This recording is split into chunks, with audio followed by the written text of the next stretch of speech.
Now it's time to define matrices and their properties. A matrix is a rectangular array of numbers, arranged in rows and columns, or simply a table of numbers. Each matrix has a dimension, and the dimension is determined by the number of rows and columns. If a matrix has m rows and n columns, we say it's a m by n matrix. Remember, we always specify rows first, then columns.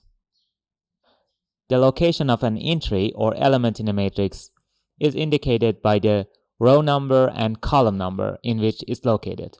So each entry has a precise address. Matrices come in different shapes. When the number of rows and columns are equal, we call it a square matrix. When we have more rows than columns, it's called a tall matrix. And when we have more columns, we call it a fat matrix or a wide matrix. The shape of a matrix is important because it affects the matrix multiplication, which we are going to discuss now. Okay, we have a new mathematical object, and we need to define corresponding mathematical operations. Scalar multiplication and matrix addition are defined just the same way we define them for vectors. So here we just discuss matrix multiplication, which is more complex. A great deal of applications in linear algebra is because the way we define matrix multiplication. The first step is checking the validity of the operation, because we can't multiply any two matrices. A matrix multiplication to be valid, the number of columns in the first matrix needs to be equal to the number of rows in the second matrix. So in this case, we have a m by n matrix multiplied by a I by k matrix. And this multiplication to be valid, n should be equal to I. Probably it's easier to think of it in a more visual way. As I told you, we can consider a matrix as a rectangle. So to check the validity, the horizontal side of the first matrix should be equal in size to the vertical side of the second matrix. If this condition is satisfied, this operation is allowed and valid. But we can also find the size of the resultant matrix, and that would be equal to the number of rows in the first matrix and number of columns in the second one. So in this case, the resultant matrix would be a m by k matrix. Matrix multiplication can be viewed from different perspectives, and in different situations and contexts, probably one of these perspectives would be more useful. First of all, we can think of matrix multiplication as a series of dot product between rows in the first matrix and columns in the second matrix.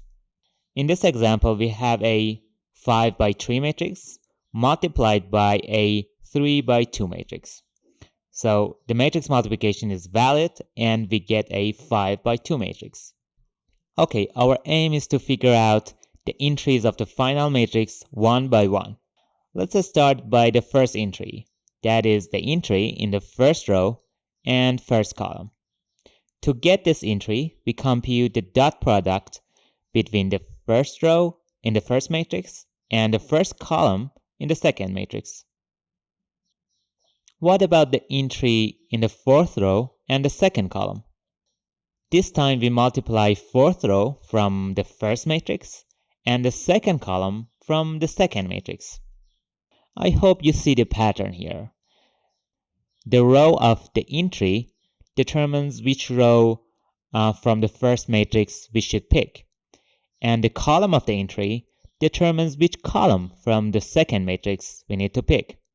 For example, to get the entry in the ith row and jth column, we multiply row I from the first matrix and column j from the second matrix. Now let's look at the matrix multiplication from another perspective, and that is linear combination perspective. This perspective is most useful when we want to multiply a matrix and a vector. Here we think of the matrix as a bunch of column vectors, the columns that we want to do linear combination with, and vectors provides us the scalars for this linear combination. First of all, validity condition of this multiplication should be satisfied, and that is the number of columns in the first matrix should be equal to the number of rows in the second matrix, which here is a vector, and we know vector is a matrix with just one column. To perform this multiplication, we multiply the first column vector of the matrix by the first entry of the vector, and then we add the second column vector multiplied by the second entry, and third column vector multiplied by the third entry. And the result of this multiplication is a vector with 3 entries. Okay, let's see an example. We have a square matrix with 3 rows and 3 columns, which we should see it as 3 column vectors multiplied by a vector with 3 entries.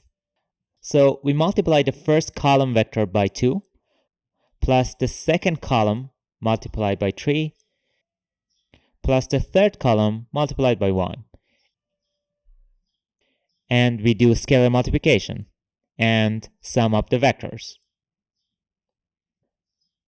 We can also multiply 2 matrices using this method, but we need to break it down into 2 steps.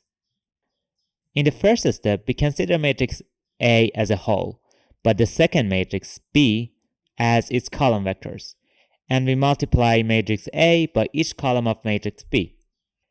And in the second step, we perform matrix vector multiplication, as we did in previous example.